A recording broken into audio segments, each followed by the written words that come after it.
शुरुआत करते हैं। बांग्लादेश की जनता ने पूर्व प्रधानमंत्री खालिदा जिया के बेटे पर अपना भरोसा जताया है। 7 साल के तारिक रहमान अब बांग्लादेश की सत्ता संभालने जा रहे हैं। अगस्त 2024 शेख हसीना के तख्ता पलट के बाद से ही बांग्लादेश अस्थिरता के माहौल में जी रहा था और इसका फायदा कई कट्टरपंथी विचारधारा वाले लोग उठाना चाहते थे, लेकिन चुनाव में बांग्लादेश के लोगों ने कट्टरपंथी विचारों को पूरी तरह से नकार दिया। बांग्लादेश नेशनलिस्ट पार्टी को भरपूर समर्थन दिया। कल बांग्लादेश में चुनाव आयोजित किए गए और कल शाम 4 बजे वोटिंग खत्म होने के बाद से ही उनकी गिनती शुरू हो गई थी वोटों की। जो परिणाम आए हैं उनके मुताबिक बांग्लादेश की 299 सीटों पर ऐतिहासिक जीत, 212 सीटों पर तारिक रहमान यानी खालिदा जिया की पार्टी बीएनपी को 212 सीटें हासिल हुई, यानी करीब 71% सीटें। बांग्लादेश में सरकार बनाने का बहुमत 151 सीट है और यह आंकड़ा बीएनपी ने पार कर लिया। जबकि बीएनपी को टक्कर देने के लिए मैदान में उतरी जमाते इस्लामी गठबंधन को 77 सीटें हासिल हुई। 11 दलों के साथ जमाते इस्लामी का गठबंधन था और घोर जो कट्टरपंथी विचारधारा है उसके प्रतीक जमाते इस्लामी को देखिए 77 सीटें मिली हैं और अन्य दलों को 8 सीटें मिली हैं। यानी बांग्लादेश की जनता ने तारिक रहमान को एक तरफा वोट दिए हैं। पिछले करीब 555 दिनों से बांग्लादेश में राजनीतिक अस्थिरता थी। असर देश की व्यवस्था लोगों पर दिखने लगा था। यही वजह है कि जब चुनाव हुआ तो लोगों के मन में अपने पसंदीदा नेता को लेकर कोई संदेह नहीं था। लोग किसी भी स्थिति में ऐसा परिणाम नहीं चाहते थे जिसके बाद राजनीतिक पार्टियों में सत्ता की जंग शुरू हो जाए, इसीलिए एक तरफा रिजल्ट आया है। तारिक रहमान की यह जीत बांग्लादेश के राजनीतिक इतिहास में दर्ज होने वाली एक बड़ी जीत है। बीएनपी ने करीब 20 साल बाद सत्ता में वापसी की। इससे पहले तारिक रहमान की मां खालिदा जिया के नेतृत्व में बीएनपी ने गठबंधन दलों की मदद से साल 2001 में 2006 तक 1 से लेकर 2006 तक सरकार चलाई थी। इसके बाद से लेकर अगस्त 2024 तक शेख हसीना की आवामी लीग सरकार चला रही थी।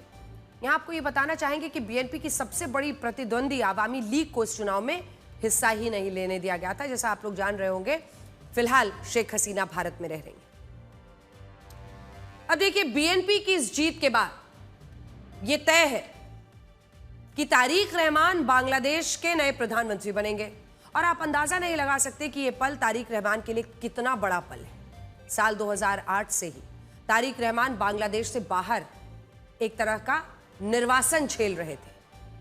साल 2008 में आवामी लीग की सरकार बनने के बाद बांग्लादेश की सत्ता शेख हसीना के पास चली गई थी। शेख हसीना के सत्ता में आते ही भ्रष्टाचार के एक मामले में खालिदा जिया को जेल भेज दिया गया। तारिक रहमान उनसे पहले से ही जेल में थे। साल 2007 में ही भ्रष्टाचार के एक मामले में सेना समर्थित कार्यवाहक सरकार ने उन्हें जेल भेज दिया था। करीब 18 महीने तक जेल में रहे। 2008 के बाद राजनीतिक हालात ऐसे बन गए थे कि तारिक रहमान का देश में रहना मुश्किल हो गया। इसीलिए 11 सितंबर 2008 को उन्होंने देश छोड़ दिया और जाकर लंदन में शरण ले ली। 17 साल बाद तारिक रहमान वतन वापसी कर रहे हैं और इसकी वजह खालिदा जिया थी। दरअसल खालिदा जिया की तबीयत ठीक नहीं थी और बांग्लादेश में चुनाव की घोषणा हो चुकी थी। आपने तस्वीरें देखी होगी उनकी, वो अस्पताल में ही आखिरी दिनों में अपनी भर्ती थी। बीएनपी को संभालने और अपनी मां से मिलने के लिए तारिक रहमान वापस लौटे थे। पिछले साल 30 दिसंबर को खालिदा जिया का निधन हो गया था और तभी तय हुआ कि बीएनपी तारिक रहमान के चेहरे पर चुनाव में उतरेगी। सोचिए, एक व्यक्ति 17 साल तक अपने देश से दूर रहने के बाद वतन लौटा हो और देश की जनता ने आते ही उसे सत्ता की सर्वोच्च कुर्सी सौंप दी। आप अंदाजा लगाइए कि उसके लिए ये जीत कितनी बड़ी, कितनी अहम है। तारिक रहमान ने बांग्लादेश की 2 सीट ढाका 17 और बोगुरा 6 से चुनाव लड़ा था और दोनों ही सीटों पर उन्होंने जीत दर्ज की। यह अलग बात है कि उन्हें एक सीट छोड़नी पड़ेगी और वहां उपचुनाव करवाए जाएंगे, लेकिन दोनों सीटों पर जीतना तारिक रहमान की लोकप्रियता को दिखाता है और कई मायनों में खालिदा जिया पर भी मुहर है, क्योंकि उनकी मृत्यु, उनके निधन के बाद जब बेटा सामने चुनावी मैदान में उतरा तो लोगों ने उसकी झोली भर दी। बांग्लादेश में तारिक रहमान का प्रधानमंत्री बनना तय है और करीब 50 साल बाद ऐसी स्थिति बनेगी जब बांग्लादेश में कोई निर्वाचित पुरुष प्रधानमंत्री होगा। साल 1971 के बाद बांग्लादेश का यह 13वां चुनाव था और देश के राजनीतिक इतिहास में ऐसा दूसरी बार होगा जब कोई पुरुष नेता चुनाव जीतकर देश का प्रधानमंत्री बनेगा। पहली बार बांग्लादेश में चुनाव के जरिए 1972 से 75 तक शेख मुजीबुर रहमान देश के प्रधानमंत्री बने थे। उसके बाद से साल 91 तक यानी करीब 16 वर्षों तक बांग्लादेश में प्रधानमंत्री तो कई रहे, लेकिन असली शक्ति राष्ट्रपति के पास हुआ करती थी, इसलिए चुनाव का कोई खास महत्व नहीं रह गया। कई बार तो कार्यवाहक प्रधानमंत्री बना दिए जाते थे। लेकिन साल 1991 में बांग्लादेश के संविधान में 12वां संशोधन किया गया, संसदीय प्रणाली लागू की गई, जिसमें प्रधानमंत्री की शक्तियां फिर से बढ़ा दी गई। उस साल जो चुनाव हुए उसमें खालिदा जिया विजयी रही। इन्हीं के बेटे हैं तारिक रहमान। खालिदा जिया विजयी रही और बांग्लादेश को पहली बार शक्तिशाली निर्वाचित महिला प्रधानमंत्री मिली। इसके बाद साल 1996 में चुनाव जीतकर आवामी लीग ने सत्ता हासिल की और शेख हसीना प्रधानमंत्री बनी। फिर साल 2001 खालिदा जिया ने सत्ता में वापसी की। 2006 में उन्होंने अपना कार्यकाल भी पूरा किया, लेकिन साल 2008 में चुनाव जीतकर शेख हसीना ने फिर से सत्ता में वापसी की और 2024 में तख्ता पलट से पहले तक उनकी ही सत्ता चलती रही। अब 2026 में जो चुनाव हुए हैं उसमें खालिदा जिया के बेटे तारिक रहमान ने सत्ता में वापसी की है और इस बार बांग्लादेश को अपना दूसरा निर्वाचित पुरुष प्रधानमंत्री मिला है।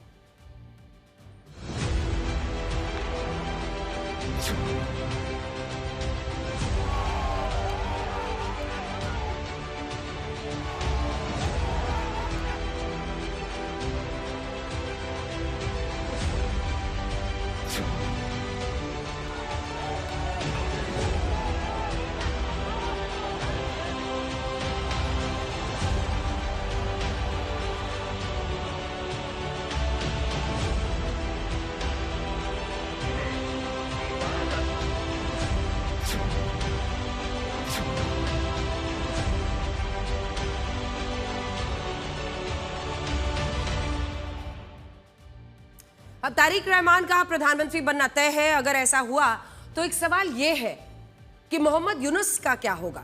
साल 2024 में शेख हसीना के तख्ता पलट के बाद मोहम्मद यूनुस को कार्यवाहक सरकार का सलाहकार बनाया गया था और कई लोग ये मानते थे कि वो अमेरिका के इशारों पर काम करते थे और भारत ने तो बहुत करीब से देखा भी, समझा भी। यानी बांग्लादेश में पिछले 556 दिनों से जो भी फैसले लिए जा रहे थे वो मोहम्मद यूनुस के फैसले थे, लेकिन अब बांग्लादेश को नया प्रधानमंत्री मिल रहा है। ऐसे में मोहम्मद यूनुस की भूमिका खत्म हो गई है। राजनीतिक एक्सपर्ट्स का मानना है कि मोहम्मद यूनुस ने एक ऐसे वक्त में बांग्लादेश को संभाला था जब राजनीतिक और सांप्रदायिक हिंसा चरम पर थी, लेकिन इन हालातों के बीच वो चुनाव करवाने में सफल रहे। ऐसी स्थिति में नई सरकार उनके रोल को लेकर कुछ खास फैसले ले सकती है। मोहम्मद यूनुस को सम्मान के तौर पर राष्ट्रीय सलाहकार बनाया जा सकता है। ये उनके अंतर्राष्ट्रीय छवि के अनुरूप माना जाएगा और अगर अमेरिका का झुकाव चाहिए तो भी काम आएगा। नई सरकार मोहम्मद यूनुस को आर्थिक सलाहकार या राष्ट्रीय विकास परिषद का मुखिया बना सकती है, क्योंकि मोहम्मद यूनुस ने गरीबों को आर्थिक मदद पहुंचाने के लिए ग्रामीण बैंक जैसी सेवाएं शुरू की थी और इसके लिए उन्हें नोबेल मिल चुका है। मोहम्मद यूनुस को बांग्लादेश की अंतर्राष्ट्रीय छवि सुधारने के लिए भी विशेष दूत बनाया जा सकता है, इस्तेमाल किया जा सकता है। सांप्रदायिक हिंसा की वजह से बांग्लादेश की छवि को बहुत नुकसान हुआ है। एक के बाद एक अल्पसंख्यकों की वहां पर हिंदुओं की हत्या, जिस पर मोहम्मद यूनुस कुछ नहीं कर पाए, इससे पूरे विश्व में एक गलत संदेश गया है और यह बांग्लादेश की बड़ी किरकिरी है। इस पर नई सरकार मोहम्मद यूनुस को लेकर जो भी फैसला ले, लेकिन मोहम्मद यूनुस की अपनी भी कई योजनाएं हैं। जुलाई नेशनल चार्टर 2025 लागू करवाने की कोशिश वो कर सकते हैं। अगर ये लागू हुआ तो बांग्लादेश में कुछ कानूनी सुधार किए जाएंगे, जैसे शेख हसीना विरोधी प्रदर्शनों को संवैधानिक मान्यता दी जाएगी। देश में 2 सदनों वाली संसद बनाई जाएगी। प्रधानमंत्री की शक्तियों की सीमाएं तय होंगी। न्यायपालिका, चुनाव आयोग, पुलिस प्रशासन की स्वतंत्रता और जवाबदेही भी तय की जाएगी ताकि भ्रष्टाचार रोकने में सफलता मिले। मोहम्मद यूनुस के रहते हुए बांग्लादेश के संबंध भारत से खराब होते गए। अब सवाल यह है कि तारिक रहमान एक प्रधानमंत्री के तौर पर भारत और बांग्लादेश के रिश्तों पर क्या फैसले लेंगे। शेख हसीना ने अपना तख्ता पलट के बाद भारत में शरण जरूर ली हुई है। इसके बाद से ही बांग्लादेश में भारत विरोधी माहौल है। चुनाव में भी कुछ पार्टियों ने भारत विरोधी बयान देकर वोट बटोरने की कोशिश की थी, लेकिन एक सच ये है कि चुनावी भाषणों और 2 पड़ोसी देशों के बीच होने वाली बातचीत का लहजा और मंशा अलग अलग होती है। शेख हसीना के तख्ता पलट के बाद ऐसा देखा गया कि बांग्लादेश की कार्यवाहक सरकार के सलाहकार मोहम्मद यूनुस की करीबियां पाकिस्तान जिससे अलग होकर जन्म हुआ था बांग्लादेश का, उसी पाकिस्तान और चीन से बहुत बढ़ गई। परंपरागत रूप से बांग्लादेश और भारत के अच्छे संबंध रहे हैं, लेकिन शेख हसीना का भारत में शरण लेना एक फ्लैश पॉइंट बना। ऐसा माना जा रहा है कि बांग्लादेश की नई सरकार भारत से रिश्ते ठीक करने के प्रयास करेगी और इससे संकेत तारिक रहमान की जीत के बाद दिखाई दिए। आज प्रधानमंत्री नरेंद्र मोदी ने एक्स पोस्ट पर तारिक रहमान को जीत की बधाई दी। उन्होंने लिखा कि यह जीत दिखाती है कि बांग्लादेश की जनता को आपके नेतृत्व पर भरोसा है। भारत हमेशा एक लोकतांत्रिक और आगे बढ़ते हुए बांग्लादेश के साथ खड़ा रहेगा। मैं दोनों देशों के रिश्तों को और मजबूत करने और मिलकर विकास के लिए काम करने को तैयार हूं। प्रधानमंत्री नरेंद्र मोदी का यह पोस्ट इस बात को दर्शाता है कि भारत बांग्लादेश के साथ अच्छे संबंध रखना चाहता है और बांग्लादेश के विकास में सहयोग देना चाहता है। यानी गेंद अब बांग्लादेश के पाले में है कि वो भारतीय प्रधानमंत्री के इस ऑफर को किस तरह से लेते हैं। 30 दिसंबर को जब खालिदा जिया का निधन हुआ था, तब भारतीय विदेश मंत्री एस जयशंकर भी बांग्लादेश गए थे और उन्होंने भारत की तरफ से शोक प्रकट किया। एस जयशंकर ने उस वक्त तारिक रहमान से मुलाकात की थी। एस जयशंकर एक ऐसे वक्त में बांग्लादेश गए थे जब वहां पाकिस्तान समर्थित और भारत विरोधी माहौल बना हुआ था, लेकिन भारत के इस कदम को बांग्लादेश में सराहा गया और यह माना गया कि पड़ोसी देश बांग्लादेश के साथ अच्छे संबंध चाहता है। यही वजह है कि अब चुनाव में जीत के बाद बीएनपी लगातार भारत सरकार के संपर्क में है। हालांकि बीएनपी की एक चुनावी रैली में तारिक रहमान ने कहा था कि ना दिल्ली ना पिंडी, बांग्लादेश सर्वोपरि। यानी वो ऐसी सरकार बनाने की बात कह रहे थे जिन पर भारत और पाकिस्तान का कोई प्रभाव नहीं होगा। लेकिन जैसा कि हमने आपको बताया, चुनावी भाषणों, विदेश नीति में बहुत अंतर होता है। इसीलिए माना जा रहा है कि बांग्लादेश भारत के साथ अपने संबंधों को मजबूत बनाने के प्रयास करेगा। हालांकि इसमें कुछ चुनौतियां भी हैं, जैसे संबंधों को सुधारने में सबसे बड़ी चुनौती तो शेख हसीना है। भारत ने उन्हें शरण दी हुई है। बांग्लादेश की एक कोर्ट ने शेख हसीना को फांसी देने का ऑर्डर पास किया है। संबंध सुधारने की एक शर्त शेख हसीना को वापस भेजना हो सकता है। इसके अलावा साझा नदियों के जल का हिस्सा बांग्लादेश को देने पर दोनों देश उलझ सकते हैं। भारत और बांग्लादेश करीब 54 नदियां साझा करते हैं। 54 नदियां। इनके पानी के इस्तेमाल और पानी के मात्रा को लेकर विवाद रहता है। भारत में बांग्लादेश के घुसपैठ को लेकर जो माहौल बना हुआ है, और वो भी दोनों देशों के बीच संबंध सुधारने के लिए अड़चन बन सकता है। हालांकि एक्सपर्ट्स का कहना है कि लंबे समय तक सफल प्रधानमंत्री बनने के लिए तारिक रहमान को भारत जैसे मजबूत पड़ोसी देश की जरूरत पड़ेगी। इसीलिए वो सबसे पहले भारत के साथ संबंध सुधारना चाहेंगे। बांग्लादेश के लिए भारत के साथ संबंध सुधारना जरूरी भी है और मजबूरी भी है। बांग्लादेश की करीब 94% 94% सीमा भारत से लगती है। इसमें 2979 किलोमीटर जमीनी सीमा है, 1116 किलोमीटर जलीय सीमा, जिसमें नदियां भौगोलिक सीमाएं बनाती हैं। बांग्लादेश को इंडिया लॉक्ड कंट्री भी कहा जाता है, इंडिया लॉक्ड कंट्री। इसीलिए बांग्लादेश सुरक्षा और व्यापार के मामले में भारत पर ही निर्भर है। रणनीतिक रूप से बांग्लादेश का स्थिर होना भारत के लिए जरूरी है। बांग्लादेश में ऐसा कई बार कहा गया कि वो नॉर्थ ईस्ट को अपने कब्जे में ले सकते हैं, चिकन नेक पर कब्जा कर सकता है, लेकिन भारत ने सीधे सपाट लहजे में बांग्लादेश के नेताओं और सेना को संदेश दे दिया, अगर पूर्वोत्तर की सुरक्षा पर इंच मात्र खतरा भी दिखा तो बांग्लादेश को इसके गंभीर परिणाम भुगतने होंगे। भारत के इस तेवर के बाद बांग्लादेश के नेताओं ने भड़काऊ बयान देने बंद कर दिए। अब भारत को बांग्लादेश से बस एक ही खतरा है, और वो है पाकिस्तान से उसकी नजदीकियां। और इसका श्रेय तो पूरा का पूरा मोहम्मद यूसुफ को देना होगा। वो जिसके भी हाथ की कठपुतली बने हुए हैं, उन्होंने भारत को अस्थिर करने के ही नीति पर आगे बढ़ते हुए पाकिस्तान से नजदीकियां बढ़ाई। पारंपरिक रूप से बीएनपी के संबंध पाकिस्तान से अच्छे रहे। शेख हसीना के संबंध पाकिस्तान की तुलना में भारत से बेहतर रहे। खालिदा जिया के पाकिस्तान से बेहतर रहे। अब उनके बेटे तारिक रहमान है। इसीलिए जब शेख हसीना का तख्ता पलट हुआ तो मोहम्मद यूनुस ने पाकिस्तान से दोस्ती बढ़ाई। यहां आपको बता दें कि मोहम्मद यूनुस शेख हसीना के विरोधी रहे हैं और शेख हसीना ने शरण भारत में ली हुई है, इसीलिए इस तरह के तेवर दिखे। मोहम्मद यूनुस ने तख्ता पलट के बाद शहबाज शरीफ से कई बार मुलाकातें की हैं और वो आसिम मुनीर से भी मिल चुके हैं। माना जा रहा है कि बीएनपी की वापसी के बाद बांग्लादेश सरकार पाकिस्तान से नजदीकियां बढ़ा सकती है, और अगर ऐसा हुआ तो यह भारत के लिए बहुत अच्छी खबर तो कतई नहीं होगी। बांग्लादेश की सत्ता चलाने के लिए तारिक रहमान भारत को अपने साथ जरूर करना चाहेंगे, लेकिन आज हम बांग्लादेश की जनता की तारीफ करना चाहते हैं जिसने अपने देश को लोकतांत्रिक व्यवस्था पर चलाने की ठान ली थी। ऐसा हम इसलिए कह रहे हैं क्योंकि इन चुनाव में जमाते इस्लामी जैसी पार्टियां भी मैदान में उतरी थी, जिनका लक्ष्य था जीत के बाद अल्पसंख्यकों के धार्मिक अधिकारों को छीनना, महिलाओं के लिए देश में शरिया कानून लाना। बांग्लादेश की जनता ने कट्टरपंथ को नकार दिया। चुनाव में जमाते इस्लामी के गठबंधन को 299 में 77 सीटें मिली हैं और सड़कों पर अब विरोध प्रदर्शन और कट्टर नारे तो ऐसे लगा रहे थे ये लोग जैसे पूरा बांग्लादेश अब इनका हो चुका है, लेकिन जनता ने औकात दिखा दी।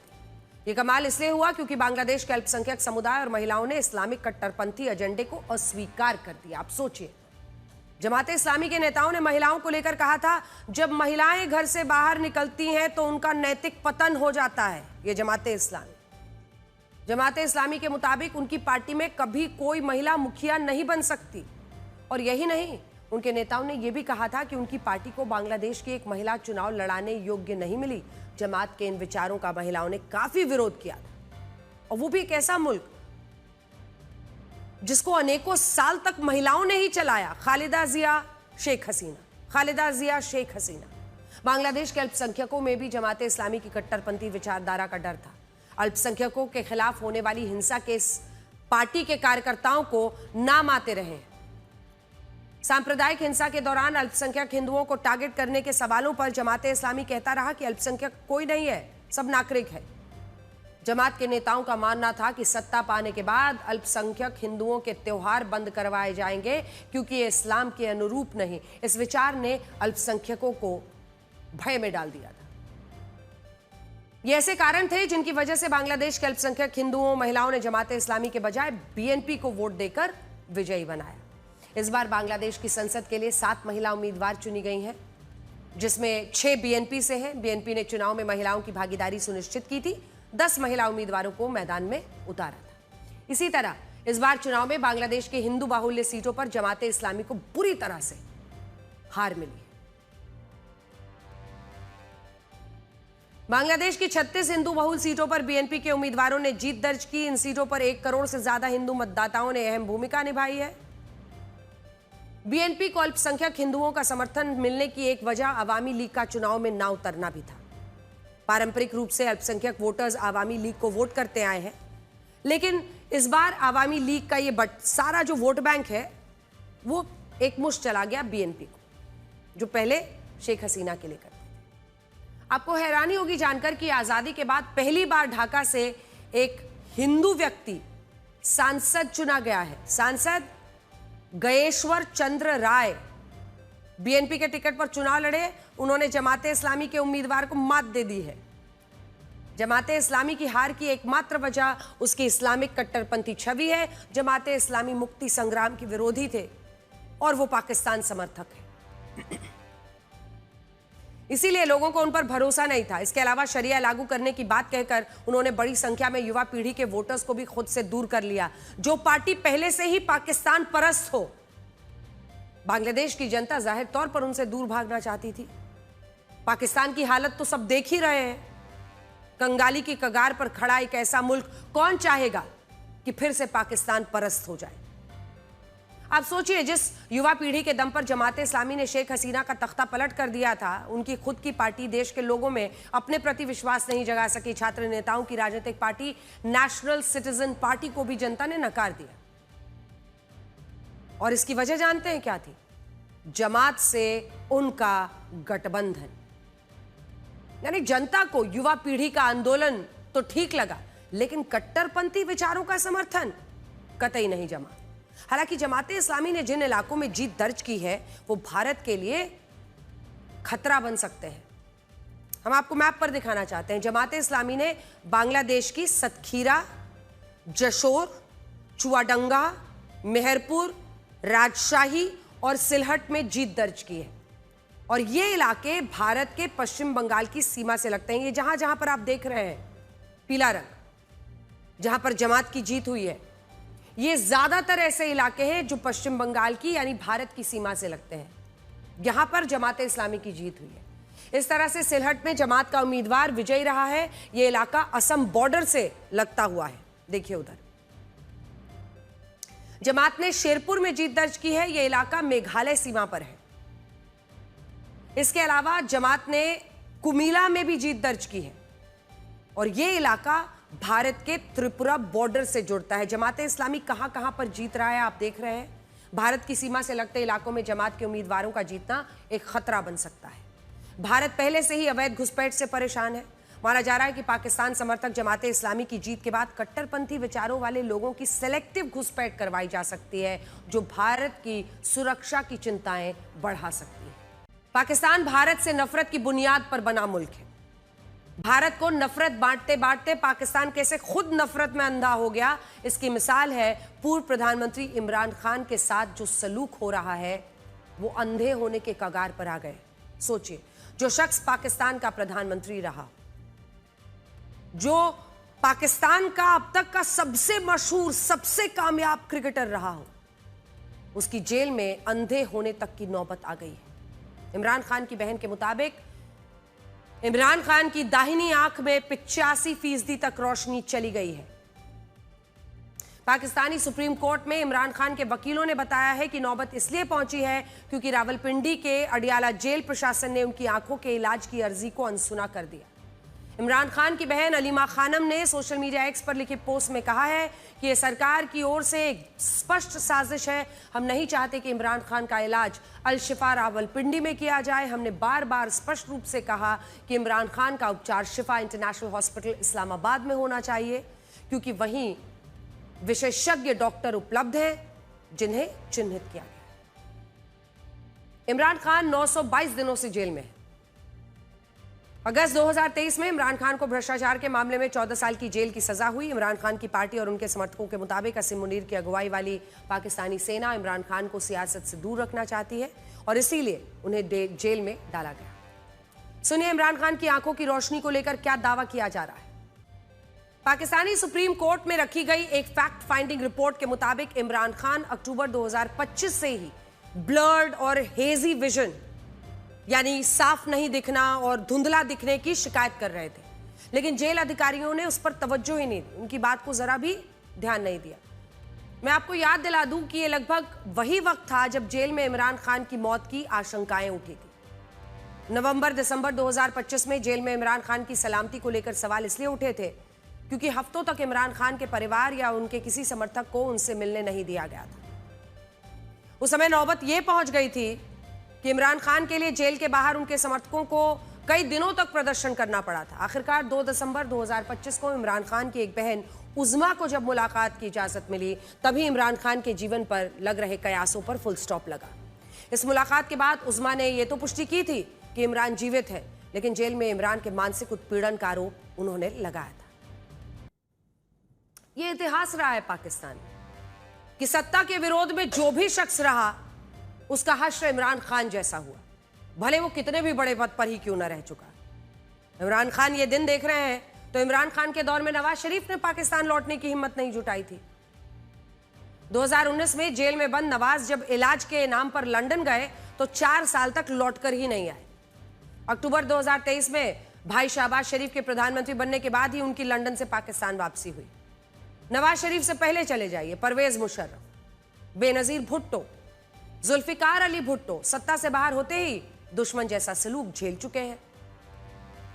पाकिस्तान में इमरान खान के साथ जो सलूक हो रहा है उसे तो फिर भी एक बार सियासी दायरे में रखा जा सकता है, लेकिन नफरत की बुनियाद पर बने मुल्क में कभी शांति नहीं आ सकती। जैसा अटल बिहारी वाजपेयी ने पाकिस्तान के लिए अपनी कविता में लिखा था, चिंगारी का खेल बुरा होता है, औरों के घर आग लगाने का जो सपना वो अपने ही घर में सदा खरा होता है।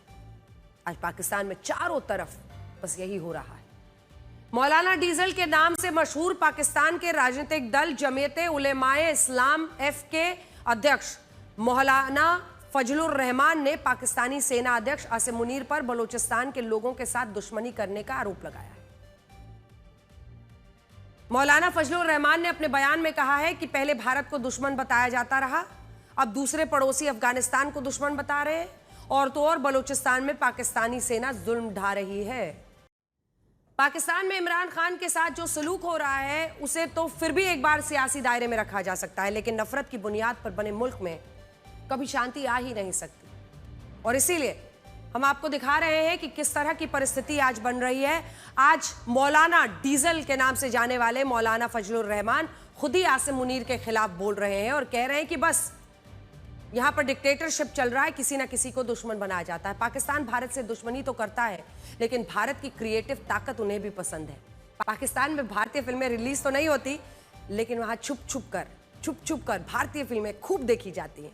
ये अलग बात है कि पाकिस्तानी भारतीय फिल्मों का पायरेटेड वर्जन देखते हैं। यहां पर भी 2 नंबरी काम। यह खुलासा न्यूजीलैंड के एक वीडियो ब्लॉगर ने किया। यूट्यूबर कार्ल रॉक कराची के एक ब्लैक मार्केट में गए। वहां उन्होंने देखा कि एक दुकानदार भारतीय फिल्म धुरंधर की पायरेटेड कॉपीज बेच रहा था और वहां धड़ल्ले से लोग उसे खरीद रहे थे।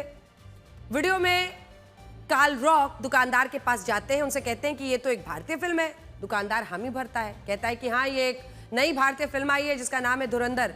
जब उन्होंने इस फिल्म के पायरेटेड वर्जन की कीमत पूछी तो दुकानदार 50 पाकिस्तानी रुपए बताई, यानी केवल 16 भारतीय रुपए। कीमत सुनकर कार्ल हैरान हो गए। उन्होंने कहा कि ये तो बहुत सस्ता है। तो दुकानदार ने उन्हें बताया कि यूएसबी पर कॉपी करवाने पर 50 रुपए है, डीवीडी लेने पर 300 रुपए, यानी 97 भारतीय रुपए। यूट्यूबर के इस वीडियो से पता चलता है कि भारतीय फिल्म धुरंधर को लेकर पाकिस्तान में कितना क्रेज है। चुप चुप कर देख रहे हैं। अब हम अगली खबर की तरफ आपको बढ़ते हुए बताते हैं। आज से कुछ साल पहले बच्चे और युवा doctor, engineer, teacher, scientist, pilot बनना चाहते थे, लेकिन आपको पता है कि आजकल के युवाओं के बीच सबसे ट्रेंडिंग जॉब क्या है? वो है कंटेंट क्रिएशन, जिसे देखिए वो सोशल मीडिया, यूट्यूब जैसे वीडियो स्ट्रीमिंग प्लेटफॉर्म्स के लिए अपलोड कर सकते हैं, कंटेंट बनाते हैं। और कई बार इसकी वजह से कंटेंट क्रिएटर्स की अच्छी कमाई भी हो जाती है। आपको हैरानी होगी जानकर कि हमारे देश में करीब 10 करोड़ ऐसे कंटेंट क्रिएटर्स हैं जो अलग अलग डिजिटल प्लेटफॉर्म पर अपने वीडियोस डालते हैं। हमारे देश में हर दिन 4 करोड़ 70 लाख रील्स बनाई जाती है। हर बड़ा कंटेंट क्रिएटर हर दूसरे दिन एक वीडियो कंटेंट डालता है। ये कंटेंट कुछ भी हो सकता है और शायद इसीलिए हर हाथ में मोबाइल वाले भारत देश में हर कोई कंटेंट बनाने में बिजी दिखता है। लेकिन इस काम का एक साइड इफेक्ट है जिसकी कोई बात नहीं करता। सच ये है कि जब कंटेंट पर व्यूज या लाइक कम होने लगते हैं तब इंसान अपना मानसिक संतुलन भी खो सकता है। कई लोग तो बस एंग्जाइटी, डिप्रेशन ऐसी परेशानियां झेलते हैं, लेकिन कुछ लोगों में एग्जैजरेटेड इसका सिम्टम दिखने लगता है, यानी ज्यादा उन पर असर होता है। लोगों को पता भी नहीं चलता कि वो धीरे धीरे डिप्रेशन या खुद का नुकसान करने की नौबत पर पहुंच जाते हैं। झारखंड के गढ़वा में एक युवक ने फेमस यूट्यूबर बनने के लिए अपनी पुश्तैनी जमीन बेची और उससे मिले पैसों से एक महंगा स्टूडियो बनाया। इसमें महंगे कैमरे, लाइटिंग्स लगाई। वो चाहता था कि यूट्यूब पर दिखने वाले फेमस पॉडकास्टर, कंटेंट क्रिएटर्स की तरह वो भी फेमस हो जाए, लाखों रुपए कमाए। लेकिन व्यूज और लाइक की चाहत उसके लिए घातक हो गई। उसके यूट्यूब कंटेंट पर व्यूज और लाइक कम होने लगे और इसकी वजह से ये युवक डिप्रेशन में चला गया। उसकी मानसिक स्थिति इतनी खराब हो गई कि कल रात उसने अपने स्टूडियो में आग लगा दी, जिसमें करीब 10 लाख रुपए के कैमरे और अन्य सामान सब कुछ जलकर खाक हो गया। इस युवक को इतना भी ध्यान नहीं रहा कि स्टूडियो में आग लगाने से उसका परिवार भी खतरे में पड़ सकता था, क्योंकि उसका घर भी आग की चपेट में आ सकता था। बेटे की खराब मानसिक स्थिति को देखते हुए उसके परिवार वालों ने अब उसे मानसिक रोग विशेषज्ञ को दिखाया है। हर दिन 3 से 4 घंटे तक केवल रील्स देखने वाले युवाओं को लगता है कि वीडियो में दिखने वाले हर सुनहरी चीज सोना है। वो social media influencers, content creators से इतने प्रभावित हो जाते हैं, उनको लगता है बहुत आसान है। उनके वीडियोस में दिखने वाली बड़ी बड़ी कारें, घर, महंगे कपड़े, घड़ियां, विदेश यात्राएं देखकर सोचते हैं कंटेंट क्रिएटर बने और करोड़पति बन सकते हैं। यही वजह है कि आपको लगभग हर गली, नुक्कड़, होटल, चौराहे, घूमने फिरने की जगहों पर कोई ना कोई रील बनाता हुआ दिखेगा। लेकिन आज हम इन लोगों को एक कड़वा सच बताने वाले हैं। हम उम्मीद करते हैं कि इसे सच को देखने के बाद वो कंटेंट क्रिएशन के बजाय असली करियर पर ध्यान देंगे। सबसे पहले तो आप ये समझिए, कंटेंट क्रिएशन करने में कोई दिक्कत नहीं है। कंटेंट क्रिएटर आप जरूर बनिए, लेकिन आपको ये समझना होगा कि आपके अंदर वो प्रतिभा है या नहीं है। क्योंकि देखिए, भारत में इस वक्त करीब 25 लाख डिजिटल क्रिएटर्स हैं। औसतन 1000 या उससे ज्यादा उनके फॉलोअर्स होते हैं। अगर हम इसमें ऐसे लोगों को भी शामिल कर लें जो नियमित रूप से पोस्ट नहीं करते, तो संख्या 40 लाख तक पहुंच जाती है। बड़ी बड़ी टेक कंपनीज, कंटेंट क्रिएटर्स के लिए भारत का एक बड़ा मार्केट, क्योंकि हमारे यहाँ लोग रील्स बहुत देखते हैं, इसलिए भारत में कंटेंट क्रिएशन एक बड़ी इंडस्ट्री जैसा बन गया है। बड़े बड़े कंटेंट क्रिएटर्स भी, जिनको बहुत नाम, शोहरत, पैसा मिल गया है, वो भी आपस में ये चर्चा करते हैं कि न जाने कब अचानक उनके लिए ये कारोबार बंद हो जाए। वो खुद ही कहते हैं कि कंटेंट क्रिएटर के तौर पर 4 या 5 साल का ही लाइफ स्पैन होता है, क्योंकि तब तक कुछ नए लोग उभर जाते हैं। सवाल यह है कि क्या सभी कंटेंट क्रिएटर्स पैसा कमाते हैं? सोशल मीडिया रील्स देखने वालों को लगता है कि कंटेंट क्रिएटर्स छोटे छोटे वीडियोस बनाए, हर दिन लाखों रुपए कमाए। ये एक भ्रम है। सच ये है कि नियमित रूप से वीडियो बनाने वाले 25 लाख कंटेंट क्रिएटर्स में से केवल 8 से 10% यानी 2.5 लाख लोग ही पैसा कमा पाते हैं। आप ये सोचिए कि ये संख्या कितनी कम है। ये कमाई भी उन्हीं लोगों की है जिनके लाखों में फॉलोअर्स हैं। सच ये है कि सामान्य कंटेंट क्रिएटर्स जो वीडियोस बनाते हैं, उनकी कमाई फिक्स नहीं होती। कभी कमाई होगी, कभी नहीं होगी, पता नहीं। जो कमाई होती भी है वो महीने में करीब 15 से 20 हज़ार रुपये होती है, और ये भी फिक्स नहीं कमाई हर महीने होगी या नहीं होगी। 90% कंटेंट क्रिएटर्स के लिए सोशल मीडिया केवल समय बर्बाद करने की जगह है, कमाई की नहीं है। कमाई तभी होती है जब किसी कंटेंट क्रिएटर का कोई अनोखा वीडियो लोगों को पसंद आ जाए। ये राह बहुत मुश्किल है, हम बस आपको सतर्क करना चाहते हैं ताकि आप इस तरह की एंजाइटी और इस तरह के डिप्रेशन का आपको सामना ना करना पड़ जाए, और फिर चर्चा में आने के लिए आनी बेमानी टाइप के वीडियोस बनाने को आप मजबूर ना हो जाए, क्योंकि इससे समाज को दो तरफा नुकसान होता है। क्योंकि उटपटांग वीडियोस को व्यूज ज्यादा मिलते हैं, लोग बनाने लगते हैं। 75% कंटेंट क्रिएटर्स मानते हैं कि उनकी कमाई का मुख्य जरिया इंस्टाग्राम के लिए मिलने वाली ब्रांड डील्स है। इसमें वो किसी खास ब्रांड की तारीफ करने वाले वीडियोस बनाते हैं। ये ब्रांड डील्स उन्हीं को मिलती हैं जिनके अच्छे खासे फॉलोअर्स होते हैं और उनका कंटेंट लोगों को पसंद आता है। ब्रांड्स भी कंटेंट क्रिएटर्स को अलग अलग श्रेणियों में बांटकर पोस्ट के हिसाब से पैसे देती हैं। 1000 से 10,000 फॉलोअर्स वाले क्रिएटर्स को 5,000 रुपये प्रति पोस्ट, 10,000 से 1 लाख वालों को, कंटेंट क्रिएटर्स को 80,000 रुपये पोस्ट। अगर फॉलोअर्स 1 लाख से 5 लाख है तो 5 लाख रुपये प्रति पोस्ट तक भी आप कमा लेते हैं। लेकिन ये ब्रांड डील्स भी तभी तक पैसा देती हैं जब तक कोई कंटेंट क्रिएटर ट्रेंडिंग होता है। कंटेंट क्रिएटर्स यूट्यूब विज्ञापनों से भी काफ़ी पैसा कमाते हैं। यूट्यूब अपने विज्ञापनों के लिए कंटेंट क्रिएटर्स को उनके वीडियो के हिसाब से 30 रुपये से लेकर 250 रुपये प्रति 1000 व्यूज तक के देता है। सोचिए, 1000 लोग जब आपका वीडियो देखेंगे तब आपको पैसा मिलना शुरू होगा। कंटेंट क्रिएटर्स की कमाई सब्सक्रिप्शन के जरिए भी होती है। फॉलोअर्स उनके किसी खास कंटेंट को एक्सेस करने के लिए, प्रीमियम फॉलोअर बनने के लिए हर महीने पैसे देते हैं। इस माध्यम से बहुत कम कंटेंट क्रिएटर्स पैसा कमा पा रहे हैं। कंटेंट क्रिएशन एक ऐसी इंडस्ट्री है जिसमें किसी कंटेंट क्रिएटर का करियर 3 से 4 साल का ही होता है।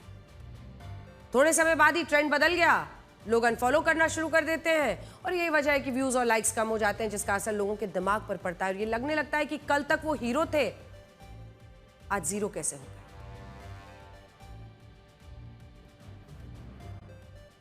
आज हम एक विश्लेषण करेंगे जो पूरे समाज को सोचने पर मजबूर करेगा, विवश कर देगा।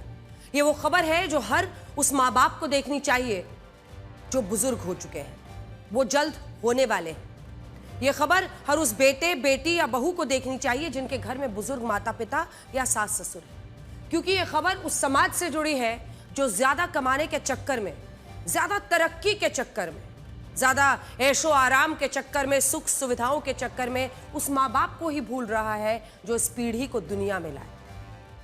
उस माँ बाप से दूर जा रहा है जिन्होंने चलना, दौड़ना, आगे बढ़ना सिखाया।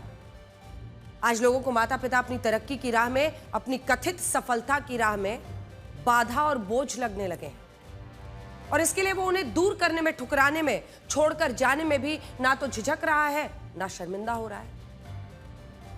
आज आपको वो खबर दिखाएंगे जिसमें एक तरफ सेवा, संस्कार, सभ्य समाज, सम्मान और जिम्मेदारी है, और दूसरी तरफ अपना सुख, अपनी तरक्की, अपने शौक, मौज, अपना ऐशो आराम और अपनी प्राइवेसी।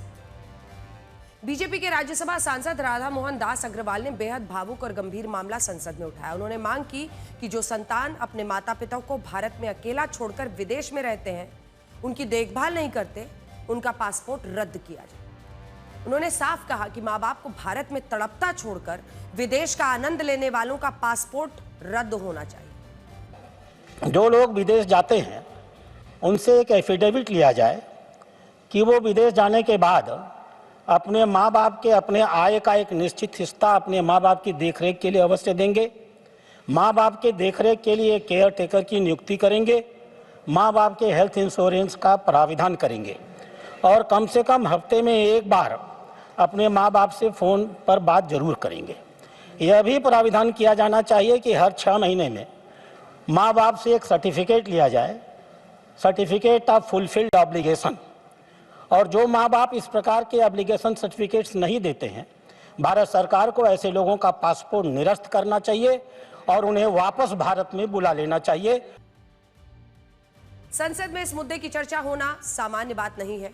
इसकी वजह है लगातार ऐसी घटनाओं में वृद्धि जिन्होंने संवेदनहीनता, क्रूरता और मानवीयता की सीमाएं पार कर दी। पहले आपको कुछ ऐसी घटनाओं के बारे में बताते हैं जिससे आप इस मुद्दे की गंभीरता को समझ पाएंगे। सूरत, जहां एक बुजुर्ग पति पत्नी ने आत्महत्या कर ली थी। दोनों की उम्र करीब 65 वर्ष थी। 4 पन्ने का सुसाइड नोट लिखा था जिससे पता चला कि उनका बेटा कनाडा में रहता है। उसे विदेश भेजने के लिए उन्होंने कर्ज लिया था, लेकिन कनाडा जाकर पैसा भेजना तो दूर, 4 साल से फोन पर बात नहीं की थी अपने माँ बाप से। 65 साल की उम्र में ये बुजुर्ग कोई काम धंधा भी नहीं कर सकते जिससे ये कर्ज चुका सके। मजबूरन उन्होंने अपनी जान दे दी और लिखा कि बेटे ने दगा दिया जिसकी वजह से वो सड़क पर आ गए हैं। साथ ही लिखा कि वो मरने के बाद उनकी अंतिम क्रिया में बिल्कुल खर्च ना करें। सोचिए कितनी दर्द भरी घटना है जहां बुजुर्ग माँ बाप की बेईमानी से ही अपने बेटे से ही हार जाए, अपनी जान दे।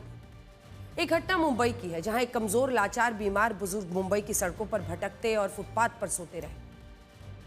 उसने अपनी दुख भरी कहानी सुनाते हुए कहा कि उसका एक बेटा लंदन में बस गया, दूसरा भी उसे अपने पास नहीं रखता, इसलिए उसे सड़कों पर ही गुजारा करना पड़ रहा है। एक पुरानी घटना हैदराबाद की है जहां 75 साल के बुजुर्ग का शव 1.5 महीने तक सड़ता रहा। बुजुर्ग का परिवार उन्हें अकेला छोड़कर अमेरिका में रह रहा था। बहुत लंबी लिस्ट है ऐसी घटनाओं जिनका खबरों में जिक्र होता है और फिर लोग भूल जाते हैं। भारत के करीब 3.5 करोड़ लोग विदेशों में रहते हैं। ऐसा नहीं है कि ये सभी लोग सिर्फ अपनी योग्यता से ही विदेश गए।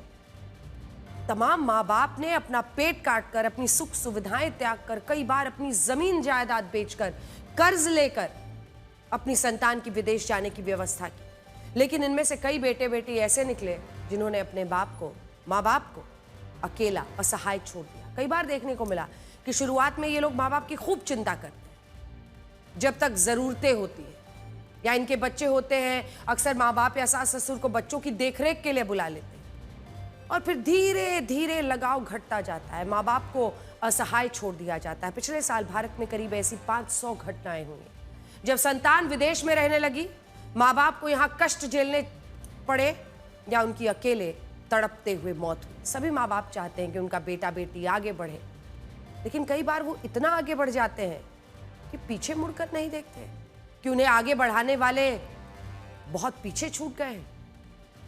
हर साल सैकड़ों भारतीय पढ़ाई, नौकरी, अच्छी लाइफस्टाइल, लाइफ पार्टनर मिलने के बाद विदेश चले जाते हैं और जब ये सपना पूरा हो जाता है तो माँ बाप को ही पीछे छोड़ देते हैं जीवन में जिन्होंने इस मुकाम तक पहुंचाया।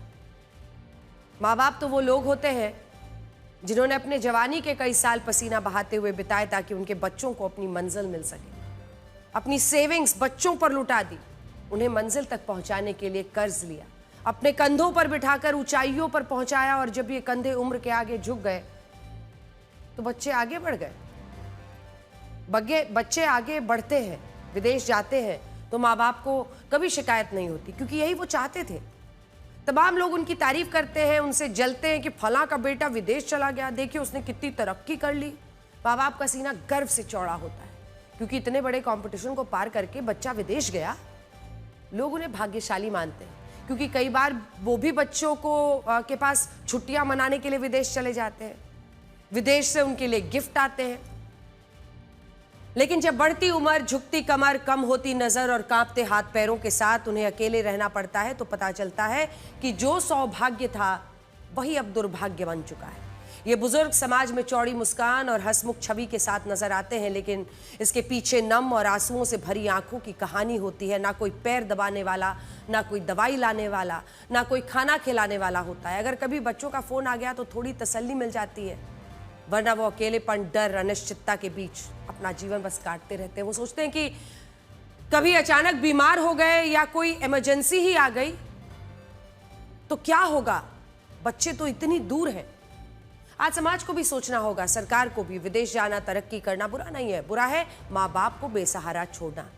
ऐसा नहीं है कि सिर्फ विदेश जाने वाले ही ऐसा करते हैं, देश में भी तमाम संतान माँ बाप को बेसहारा छोड़ देती हैं, लेकिन उनसे कहने वाले, उनको फर्ज याद दिलाने वाले बहुत से होते हैं। उन्हें कार्रवाई होने का डर होता है, समाज की थोड़ी सी शर्म आती है, लेकिन विदेश में रहने वालों से कोई कह ही नहीं पाता। तमाम लोग तो पूरी तरह संपर्क ही सबसे खत्म हो जाता है। साल 2007